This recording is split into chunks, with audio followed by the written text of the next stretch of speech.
मेरे पिताजी का 7 महीना पहले अपहरण हो गया है। फिर अपहरण करके फिरौती का मांग किया। धमकी भी दे रहा है, बार बार धमकी दे रहा है कि पैसा दो तब पिता को छोड़ देंगे, नहीं तो मार देंगे। सबके यहाँ जा जाकर थक गए हैं। नालंदा एसपी के पास 10 बार गए होंगे, नालंदा डीएम के पास गए होंगे, लेकिन अभी तक किसी तरह का कोई कार्रवाई उन लोग पर नहीं किया गया है। बिहार डीजीपी हुए, उनको आईजी डीआईजी सारे जगह हम लोग ने आवेदन दिया।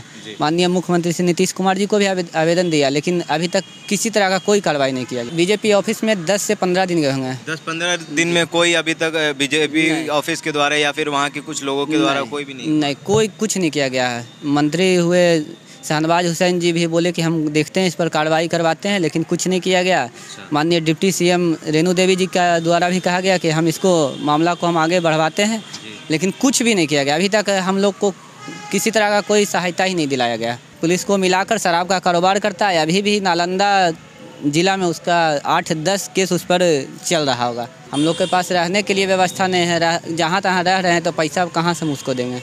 हम सबसे मेरा दुकान मकान रजिस्ट्री करवा लिया है और घर दुकान सब हड़प लिया, हम लोग को भगा दिया है घर से। घर रजिस्ट्री हो गया, दुकान छीन लिया गया। तो आप लोग रह कहाँ रहे? हम लोग कभी बख्तियारपुर स्टेशन पर रहते हैं, कभी पटना स्टेशन पर रहते हैं, कभी मोकामा स्टेशन पर रहते हैं। कितने लोग हैं घर में? हम लोग माँ बेटा जहाँ तहाँ रह रहे हैं और एक भाई है। वो कहाँ रहते? पत्नी है, वो अपने ससुराल में भाई रहते हैं। इसने अपहरण आपके पिताजी का किया, उनकी क्या मांग? उसका 30 लाख रुपया रंगदारी मांगता है। क्या आपके पास कोई सबूत है? मेरा उसका सबूत है, उसका रिकॉर्डिंग मेरे पास है। हम लोग को अब आशा नहीं है कि हम लोग पिताजी को रखे हुए होगा।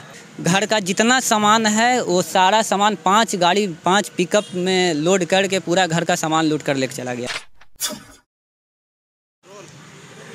अभी हम लोग राजद के कार्यालय में हैं और हमारे साथ 2 व्यक्ति हैं जो राष्ट्रीय जनता दल के प्रदेश अध्यक्ष से जगदानंद बाबू से मिलकर आ रहे हैं। क्यों मिलकर आ रहे हैं, क्या वजह है मिलने की, हम इनसे जानेंगे।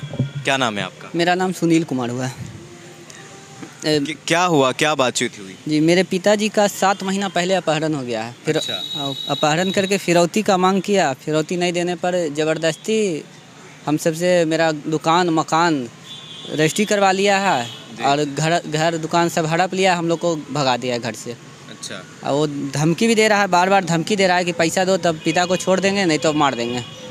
हम लोग के पास रहने के लिए व्यवस्था नहीं है। जहाँ तहाँ रह रहे हैं तो पैसा कहाँ से हम उसको देंगे। और हम एसपी डीएम सब के यहाँ जा जाकर थक गए हैं। नालंदा एसपी के पास 10 बार गए होंगे, नालंदा डीएम के पास गए होंगे, लेकिन अभी तक किसी तरह का कोई कार्रवाई उन लोग पर नहीं किया गया है। वो लोग को नाम भी दिया गया, लेकिन कोई कार्रवाई नहीं किया जा रहा है। उसका फ़ोन का रिकॉर्डिंग भी हम दिए हैं, लेकिन फिर भी उन लोग के साथ किसी तरह का कोई कार्रवाई नहीं किया जा रहा है। हम लोग इधर से उधर भटक रहे हैं। जगदानंद जी क्या बोले? जगदानंद प्रसाद जी बोले कि हम लोग इसमें आपका पूरा सहयोग करेंगे। और फिर पूर्व मंत्री थे श्याम रजक जी, उनसे भी बात हुआ है, वो भी अपना बात सब बताए उनको। वो भी अपना बोले हैं कि हम इस पर कार्रवाई करवाते हैं। हम दबाव बनाते हैं, विपक्ष में हम लोग हैं तो हम लोग तो ज़रूर करेंगे। इससे पहले किस किस पार्टी ऑफिस में गए हैं? इससे पहले बीजेपी के ऑफिस में गए हैं, वहाँ डिप्टी सीएम रेणु देवी जी से मिले हैं। मंत्री शहनवाज हुसैन जी से मिले हैं। सांसद हम लोग का जो लोकल सांसद हैं उनसे भी बात हुई है, लेकिन कहाँ के? नालंदा के सांसद हुए। क्या नाम है? कौशलेंद्र कुमार। लेकिन किसी तरह का कोई भी सहायता हम लोग को नहीं करवाया गया। हम लोग को इंसाफ दिलाने में किसी तरह का कोई दिलचस्पी ही नहीं ले रहे हैं। घटना कब घटी? घटना 25 फरवरी का हुआ है। 25 फरवरी को अपहरण किया गया। अब 12 मार्च को हम लोग से ज़बरदस्ती रजिस्ट्री करवाया गया है, जबकि उस ज़मीन का रजिस्ट्री होता ही नहीं है। सब रजिस्ट्रार और सभी अधिकारी को मिलाकर वो रजिस्ट्री करवाया गया है। जो अपराधी है वो बहुत बड़ा माफिया है, शराब कारोबारी है। उसको पुलिस को मिलाकर शराब का कारोबार करता है। अभी भी नालंदा जिला में उसका 8-10 केस उस पर चल रहा होगा। किस चीज़ का केस? शराब का केस है, बाकी लूट मार का केस है, उस पर 8-10 केस चल रहा है। और वो क्या मतलब आपके पिताजी का आपसी दुश्मनी थी उनसे? नहीं, हम लोग का कोई दुश्मनी उससे नहीं था। अचानक से वो ऐसे? अचानक से उसका यही कारोबार है। वो मेरे पिताजी बैंक जाने के लिए, घर से बैंक जाने के लिए निकले, वही रास्ते में वो फरवरी में कौन सी 25 फरवरी को। 25 फरवरी जी। समय क्या हो रहा था? 10 से 10:30 बजे के बीच में होगा। उसके बाद घर नहीं लौटे? नहीं, अभी तक नहीं। फिर आप लोगों ने फिर क्या एक्शन लिया? हम लोग को कोई जानकारी नहीं था। थाना में हम लोग जाके आवेदन दिए कि मेरे पिताजी लापता हैं। तो पुलिस के द्वारा पूछा गया कि क्या शक लग रहा है। हम लोग बोले कि शक तो यही लगेगा कि अपहरण हो गया होगा। अच्छा। तो नाम बताइए। हम लोग नाम तो हम लोग जानते नहीं हैं। उस समय अपराधी हम लोग से कुछ बात किया नहीं था, इसलिए हम लोग नाम नहीं कुछ बताएं। अच्छा। लेकिन जब पता चला तो हम लोग रोहित थाना में नालंदा एसपी को, डीजीपी बिहार डीजीपी हुए उनको, आईजी डीआईजी सारे जगह हम लोग ने आवेदन दिया। माननीय मुख्यमंत्री श्री नीतीश कुमार जी को भी आवेदन दिया, लेकिन अभी तक किसी तरह का कोई कार्रवाई नहीं किया गया। जनता दरबार एक बार भी नहीं गया? नहीं, जनता दरबार में हम लोग रजिस्ट्रेशन किए हैं, आज से 4 महीना हो गया, लेकिन अभी तक नंबर नहीं आया है। आपने कहा कि आपका घर रजिस्ट्री हो गया, दुकान छीन लिया गया, तो आप लोग रह कहाँ रहे? हम लोग कभी बख्तियारपुर स्टेशन पर रहते हैं, कभी पटना स्टेशन पर रहते हैं, कभी मोकामा स्टेशन पर रहते हैं। कितने लोग हैं घर में? हम लोग माँ बेटा जहाँ तहाँ रह रहे हैं, और एक भाई हैं। अच्छा, वो कहाँ उनकी पत्नी है, वो अपने ससुराल में भाई रहते हैं। तो मतलब नालंदा प्रशासन के द्वारा कुछ भी नहीं किया नालंदा गया? प्रशासन के द्वारा कोई सहयोग नहीं किया जा रहा है। बस कार्रवाई के नाम पर बस कार्रवाई हो रहा है, जांच हो रहा है, बस यही कह के मांग क्या है? हम लोग बस यही मांग करते हैं कि मेरे पिता को वापस करवाया जाए। नहीं, जिसने अपहरण आपके पिताजी का किया, उनकी क्या मांग? उसका 30 लाख रुपया रंगदारी मांगता है। क्या आपके पास कोई सबूत है? मेरा उसका सबूत है, उसका रिकॉर्डिंग मेरे पास है। अच्छा, आप रिकॉर्डिंग आप हमको सुना सकते हैं? हाँ, रिकॉर्डिंग एकदम सुना सकते हैं। ये क्या अखबार में क्या लिए हुए? अच्छा, आप लोगों का ये खबर अखबार में भी छपा था? पेपर में भी। कौन से पेपर में?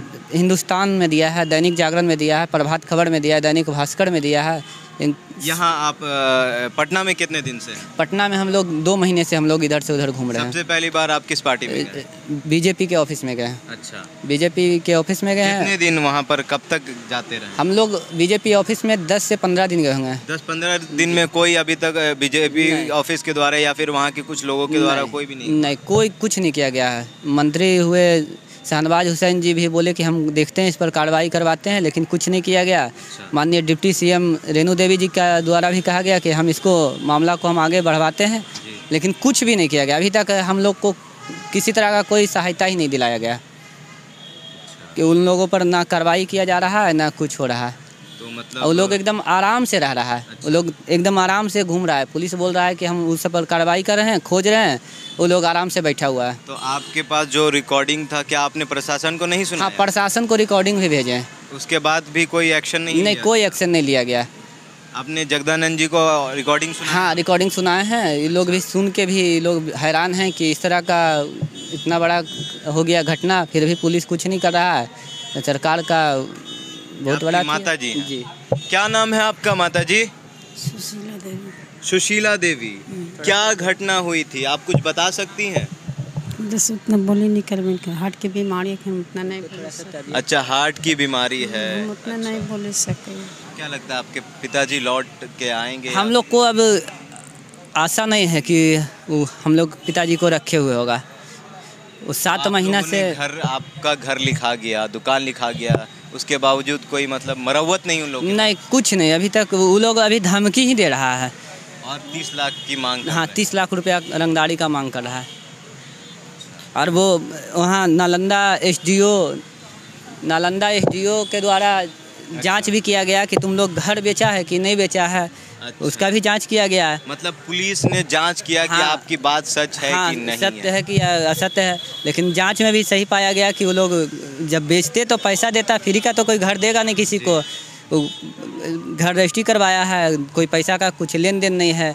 फिर वो घर का जितना सामान है वो सारा सामान 5 पिकअप में लोड करके पूरा घर का सामान लूट कर लेके चला गया है। लूट कर लेके चले गए? हम लोग का एक घर में जो होता है टीवी, फ्रिज, गोदरेज, एक सामान लूट कर लेके चला गया। गांव वालों ने, समाज वालों ने? हाँ, सब देखा है, सब लोग देखा है। नहीं, वो दबंग व्यक्ति है, उसके डर से कोई कुछ नहीं बोल रहा है। दबंग व्यक्ति है और उस पर कोई कार्रवाई नहीं की जाती है। शराब का बहुत बड़ा माफिया है, शराब खुलेआम बेचता है।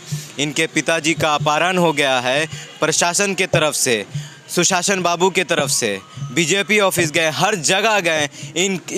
इनका जो दुख है, दर्द है, कोई सुनने वाला नहीं है। और आज ये आरजेडी ऑफिस जगदानंद बाबू से राष्ट्रीय जनता दल के जो प्रदेश अध्यक्ष हैं उनसे मिले, उनसे बातचीत की और उन्होंने कहा है कि हम आपकी बातों को सुनेंगे और इस पर कार्रवाई करेंगे और जल्द से जल्द आपको इंसाफ दिलाएंगे। आपको हमारा ये वीडियो कैसा लगा कमेंट बॉक्स में ज़रूर बताइएगा। अगर आप हमारे फेसबुक पेज पर हैं तो लाइक करिए, अगर आप हमारे यूट्यूब चैनल पर हैं तो सब्सक्राइब करिए और इस वीडियो को ज़्यादा से ज़्यादा शेयर करिए ताकि इनको इंसाफ मिले। और जय भीम, जय भारत। मिलते हैं अगले वीडियो में।